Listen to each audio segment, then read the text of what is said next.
It is the penultimate Dynamite before we head to All In London, and tonight we're paying tribute to the career of Bryan Danielson. But do not worry, he's not dead. It's just the AEW ratings that are in the dirt. Welcome back, guys, to Fog Wrestling. Like I said, second last Dynamite show before the big show in All In. I think that the build-up to All In has been pretty mediocre. We're 2 weeks away. Just doesn't feel like a special show. Dynamite's been on the run now for 5 years, and I still could not tell you the order of their pay-per-views. I couldn't tell you their WrestleMania. I know they don't technically have one. They've got less pay-per-views, so maybe their pay-per-views have some sort of like level of equal importance or whatnot. But to me, it's a bad sign when you're 5 years in and all the pay-per-views just feel the same. It is, there's no excuse. ECW had theirs, TNA had theirs, WCW had theirs. It was pretty much self-explanatory. Even other companies have had. AEW just seems to be... I honestly think Forbidden Door seems like their mania.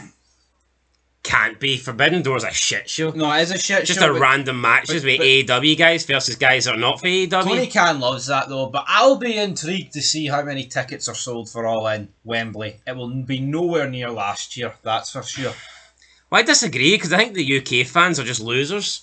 No, they are losers. They'll probably sell out no matter what. Nah, they didn't sell it last year though. Well, 80,000, man, it was close enough. Wembley's 89. Plus, when you've got... Yeah, but I think they only set up for... Just because Wembley's 89, you put a wrestling ring in the middle and then the amount of seats that you can have, it's not the same. Yeah, I know it's not Depending on what is shown in the arena, the capacity will be different.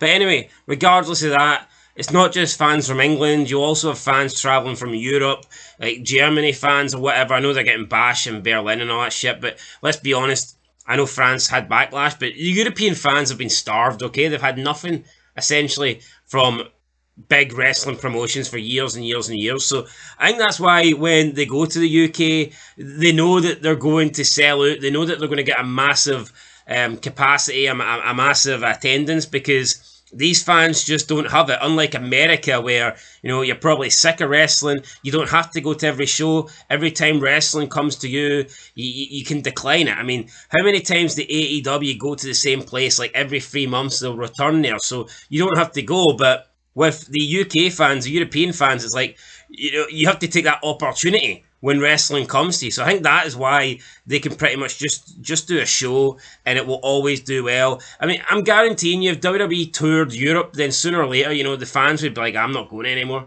This show's shit.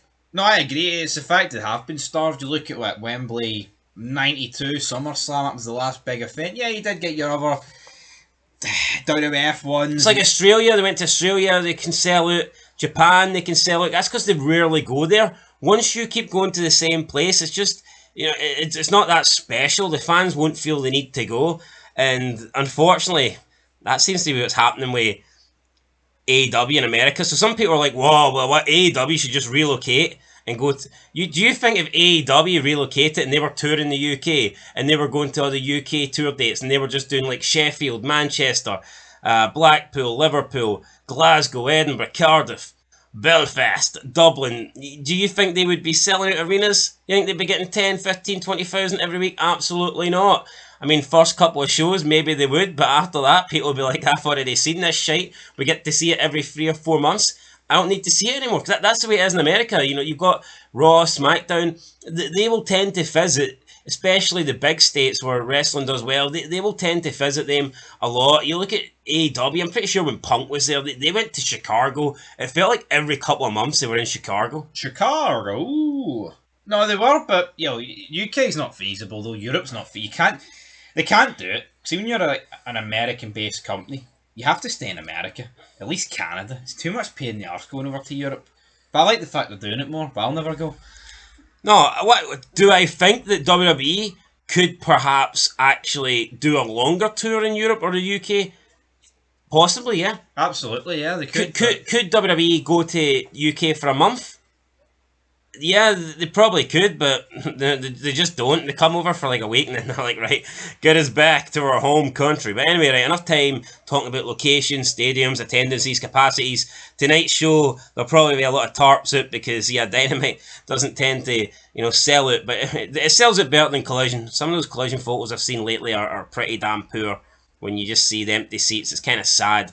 But anyway, tonight, will there be empty seats? Will it be sold out? We've got two big title matches, so let's get into it. First up, TBS Championship match. Mercedes Moné defends against Hikaru Shida, who just returned on Collision. She defeated someone called Leah James, or Alicia James, someone who was making their Collision debut, and that somehow has put them in a position to get a title match. So, gone from AEW for months, comes back, beats a jobber on their debut, and gets a title match against Mercedes Moné, just randomly thrown out there.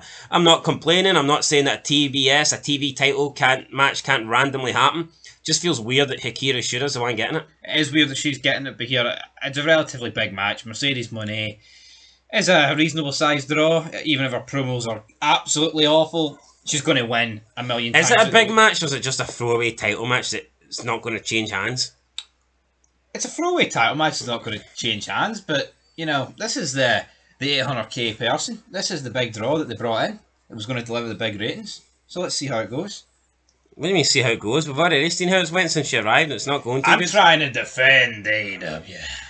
You're not doing a good job. I'm not. Well, here, if Tony wants to dish out super chats and our feds, then I'll defend them till the day. All day. Oh, no. I can be better off calling Saul, I think, rather than calling you to defend them. But anyway, AEW World Tag Team Championship match. The Young Bucks defend against the Acclaimed, right? This match makes a little bit more sense.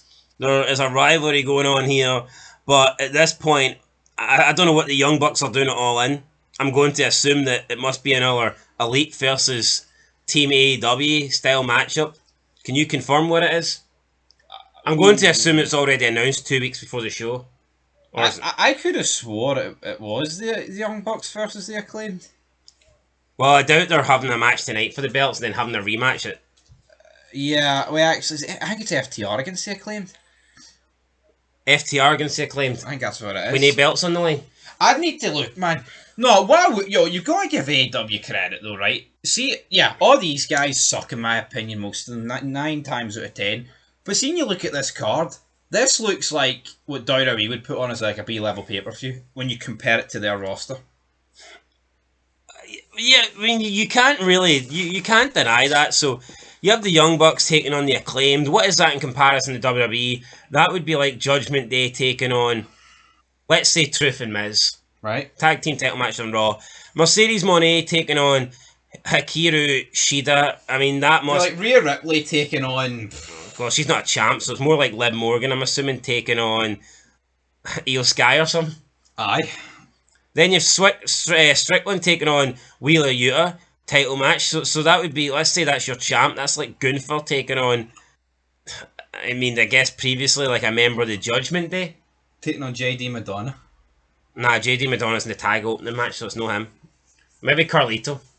What do you mean JD Madonna's in the opening tag match? Why couldn't Carlito be in the tag match? Because he's not a tag team champ, is he? You're thinking this too... what about the Freebird rule? That doesn't exist for the Judgment Day. But then you got Okada, who's their big fight. That's like a big new signing that WWE's brought in recently. Who's WWE brought in? Punk? Aye, Punk. So you've essentially got Punk here versus a guy that's good in the ring. Ring of Honor. Who always puts a good match on in WWE? Kevin Owens. Aye, alright. Eli Dragunov or some shit like that.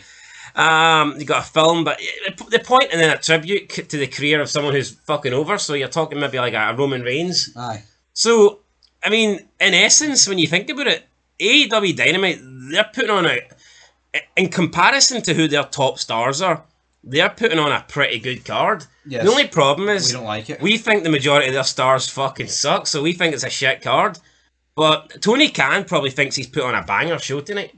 Yeah, and in his head, right, you know what, you've got to think rightfully so, because he's put a lot of top stars on it, but for us they suck. Yeah, anyway, so you got this, I agree, you've got the 2 title matches, Strickland versus Wheeler Yuta in a non-title match with Bryan Danielson in Yuta's corner, so, yeah, boring. Okada and Claudio Cascaroli will come face to face, I'm assuming in action. I can't imagine they're just going to stand next to each other and cut a promo.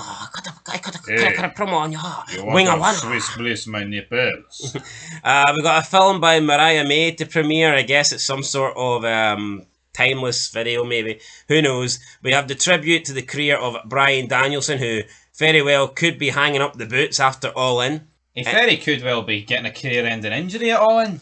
That could happen. So that's hanging on. So that is it. We have 4 matches announced. I'm going to quickly give my predictions. I'm going with the Young Bucks to defeat the Acclaimed, Mercedes Moné to defeat Hikaru Shida, Strickland to defeat Wheeler Yuta, and I am going with Okada to defeat Claudio Castagnoli. Do you agree with those 4 or do you disagree? Yeah, I'm going to agree with those 4. I just see no other. I mean, could Daniel Bryan cost Strickland and give Wheeler Yuta the win? No. Absolutely not a fucking chance. Not that guy that hangs around in the crowd like a Make-A-Wish kid. Anyway, guys, that's it. Catch you in the next one. Bean Folk Wrestling. Let us know your predictions down below. Let me know who you think is going to win the matches, and we'll see you for the review. But until then, haha, that rhymed. Woo! Peace.